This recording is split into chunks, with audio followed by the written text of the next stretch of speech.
படம் பார்க்க நாங்களா கூப்பிட்டோம்? ஒரே அடியாக உயரும் சினிமா டிக்கெட் விலை. செய்தி புனல் நேயர்களுக்கு இன்று நாம் தமிழ்நாட்டில் தியேட்டர்கள் சந்திக்கும் சவால்கள் மற்றும் திரையரங்கு உரிமையாளர்கள் அரசிடம் வைத்துள்ள முக்கிய கோரிக்கைகளை பற்றி பார்க்கலாம். தமிழ்நாட்டில் பல தியேட்டர்கள் பல தசாப்தங்களாக செயல்பட்டு வருகின்றன. ஆனால் சமீபத்திய காலங்களில் பல தியேட்டர்கள் பராமரிப்பு சவால்களை எதிர்கொண்டு வருவதால் சில தியேட்டர்கள் விற்கப்பட்டு மால்கள் மற்றும் வணிக வளாகங்களாக இல்லை, கல்யாண சத்திரங்களாக மாற்றப்படுகிறது.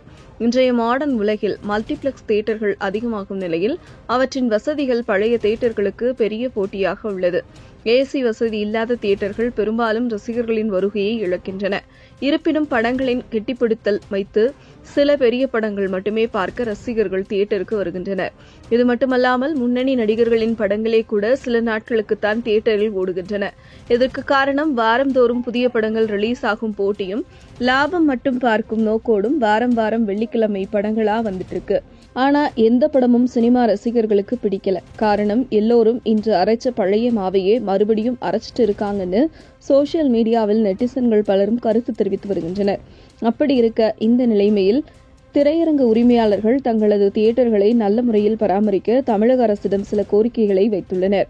முக்கியமாக 10% கூடுதலாக பராமரிப்பு கட்டணத்தை அனுமதிக்க வேண்டும் என்பதுடன் மல்டிபிளெக்ஸ் தியேட்டர்களுக்கு ரூபாய் 250 வரை, ஏசி தியேட்டர்களுக்கு ரூபாய் 200 வரை, ஏசி இல்லாத தியேட்டர்களுக்கு ரூபாய் 150 வரை டிக்கெட் கட்டணம் நிர்ணயிக்க வேண்டும் என கோரிக்கை விடுத்துள்ளனர்.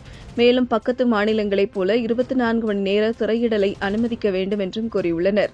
இது மட்டுமல்ல, தியேட்டர்களில் மின்கட்டணங்கள் MSME விதிகளின் கீழ் வசூலிக்கப்பட வேண்டும் என்றும், மால் திரையரங்குகளில் கமர்ஷியல் செயல்களுக்கு அனுமதி இருப்பது போல மற்ற தியேட்டர்களிலும் இதே சலுகையை வழங்க வேண்டும் என்றும் கோரிக்கை விடுத்துள்ளனர். இக்கோரிக்கைகளை அரசு ஏற்று நிறைவேற்றினால் தியேட்டர் உரிமையாளர்கள் தங்களது நஷ்டங்களை குறித்து தியேட்டர்களை சிறப்பாக நடத்த முடியும் என்று நம்புகின்றனர்.